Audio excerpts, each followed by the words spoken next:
I get a lot of people that come to me and say, you've given me a language so that I can go back and rehome myself in the religion I was brought up in. And then you can think about that homing process is a much deeper kind of education than what we now have. It's closer to what Zach is talking about when he's talking about education as ensoulment, etc.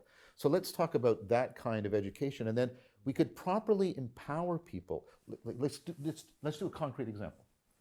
Okay, let's say the proposal I've been making, not just me, people like Filler, a whole bunch of people, Cars, I think all these people are wrapping into this in powerful ways. But Filler makes this argument in one of his recent books. He says, look, really try to get, really try to get that the Trinity within Christianity is saying that relationality is primordial. Really get it. Don't think of this as three guys stuck together. Think about them completely interpenetrating, interconnecting, relationality, intelligibility, the logos, the reality, the indwelling in people, the spirit. See, all of that is deeply, profoundly relational. Go back and start to practice your practices that way, live that way, and then people are going to find different things relevant and salient in the world and their relationship to the world. And it could open up it could switch people from the having mode to the being mode. It could make a difference in their relationship to their spouses, but also in their relationship to economic systems. You understand? Okay, so I want to. Yes, the pragmatic question I'm asking is: so let's say the Vatican calls you up, or and says, "We agree. We would like to have a uniquely Catholic version of this, and maybe we're stoked if there's a uniquely Muslim and a uniquely Hindu kind of enlightenment of similar types, but we would like a kind of Catholic version.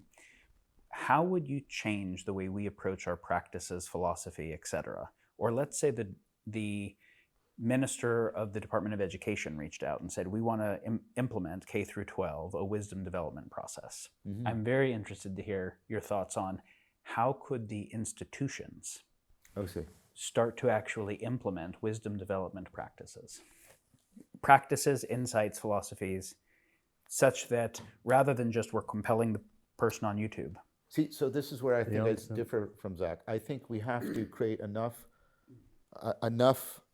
ecologies of practices within the community before a reformation of education becomes possible. Because unless the lived normativity of the culture changes, attempts to change the education will just be co-opted by the current machinery. I've been inside education long enough to see how that works, right? Everybody gets, you got to do stuff with the parents, and you got to do stuff with the culture.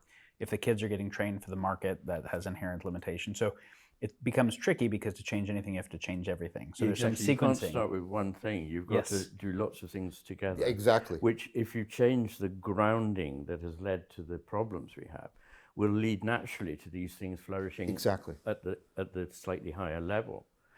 But how we do that has got to be through an implicit process, because if we try to, as I'm constantly saying, if we try to instigate the things we think are valuable into people, we have not instigated those things. Instead, we've instigated a kind of chain of thought, which is actually contrary to the way in which we are trained. This is your very first book, right? Yeah, exactly. You cannot make implicit things explicit without damaging them. Yeah, that's right. That's against criticism, But Polanyi's argument was, but you can, and this is Plato's argument too, you can't make people wise, but you can properly, again, seduce them so that they can come to love wisdom. But I was going on to say that, really. I mean, all I was going to say is we can't do it by a direct approach, but we can do it by a more implicit and less direct approach. And that approach is actually, sadly, not original, but it is actually to start re-educating, or educating, is what I'm trying to say. I think we stopped educating children about 40, 50 years ago. Agreed. We started indoctrinating them and giving them information and testing them on how much of that they retained. But we didn't do the really important things, which are relational. Yeah. All the people who really inspired me and taught me did so by their being who they were, and by the way in which the spark jumped across the gap in the way that Plato describes in the seventh epistle, that this is how philosophy is done, not by writing it down. I mean, mysteriously, Plato completely betrayed Socrates in doing this. But so we need to reimagine what an education is. That would mean freeing up teachers from a dead weight of bureaucracy. In fact, that's one of the very practical things that could be done tomorrow, which would be go around universities, go around hospitals, go around schools, and look very critically at all the superstructure of management and so on. And I reckon about 80% of that could go tomorrow and nobody would suffer. In fact, there'd be a lot more money for doing the things that we really want to do. We've become sucked by a parasite, if you like, which is the externalization of the left hemisphere's drive for control, which is administration. And so, I mean, that's a practical answer to the question, but also we need, apart from freeing up teachers to teach in a way that is individual, responsive and alive rather than just the carrying out of procedures, we need actually to, give people back their cultural tradition. They need to read literature that, it's not fashionable to say this, but they need to understand the last 2,000 years. Otherwise, they don't know what they're doing here. They have a very shallow rooting. So we actually do need to teach history, literature, philosophy, music, all our culture, not just IT, not just procedural learning, but actually creative, empathic understanding of other people, not sitting in judgment on our forebears or on other cultures, but in fact trying to see our way into how they saw the world, because they're no stupider than we are. And they might actually have seen something we've lost. Okay, so I have a proposal specifically, more practically, about this, which is, first of all, just I'll put a pin in something.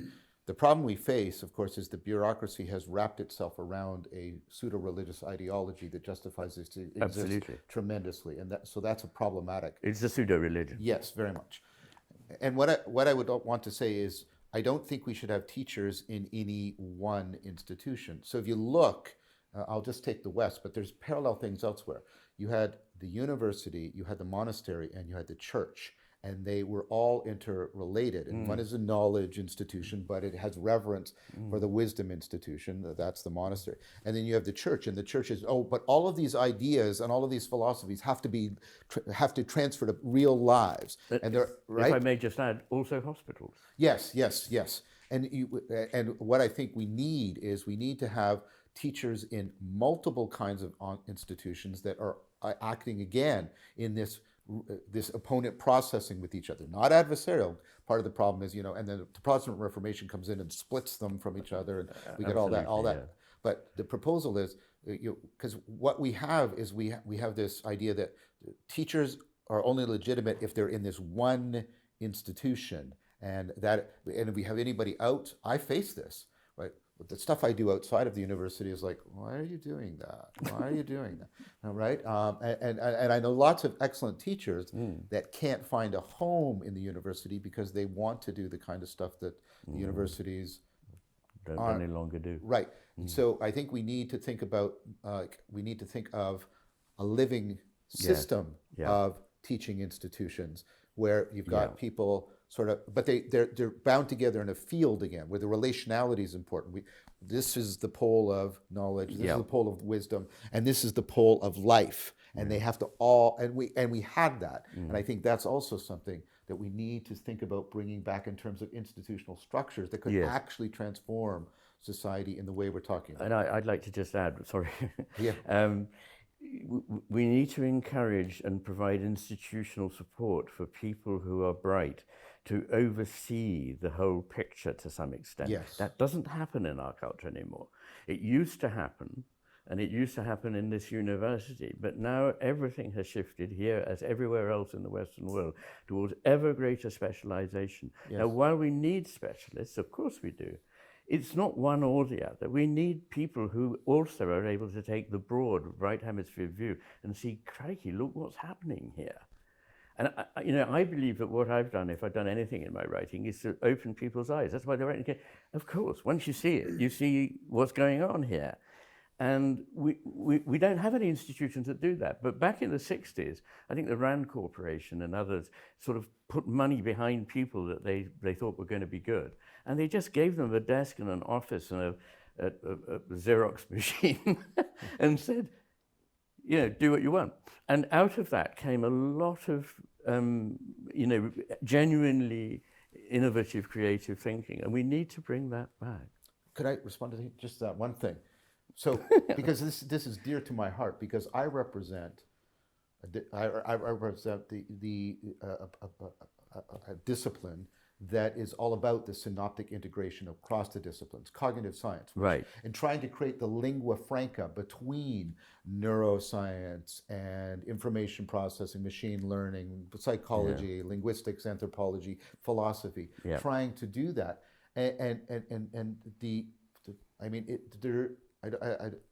there has been a turning, an increasing recognition by some about the value of this, because the specialization went into psychology in which we incentivized people to innovate something that nobody else had discovered before, finding the effect, the new effect, right? And this is one of the driving motivations of the replication crisis, because if you don't pursue synoptic integration, you don't work out your theoretical grammar well. Your conceptual vocabulary is vague and equivocal, and the fact that you get empirical data is almost irrelevant, because if you get a vague enough construct that isn't responsible to anybody else's work, of course you can find empirical verification. And so the replication crisis has basically started to put up a flag, some people are recognizing it, that we need the synoptic integrators as much as we need the specialists. And so I just want to put that out. You both made this point, and I think when people look at the arguments about all the things that are supposedly getting better in civilization, some of which they relate to things that specialization does well. And when we look at the things that are getting worse and heading towards global catastrophic risk, they look at the lack of they arise from the lack of integration across specialty areas. I think that's actually very important. So you were speaking to that the existing educational institutions have a history that we actually want to revive some things from, and that we've actually lost some very important aspects. You were also speaking to not just the educational institution as a single thing, but lots of them. You didn't mention guilds, but also education needs to be many institutions, and maybe in light of the current situations of the world, some new institutional design as well. But you said something else that I found really interesting when you talked about cutting some of the bureaucracy and administration, which was almost like an externalization of left hemispheric dominance, what David Graeber calls bullshit jobs, that there's this recursive relationship between kind of left hemispheric process and building a world that is the result of that in turn conditions that. And that kind of recursive relationship means we're not just asking, how can we develop things that will give people more wholeness, more integration, more numinous, more sacred, but also how can we undo some of the things that are excessively making us hypertrophic on the wrong modes of mind? And I think we have to do both.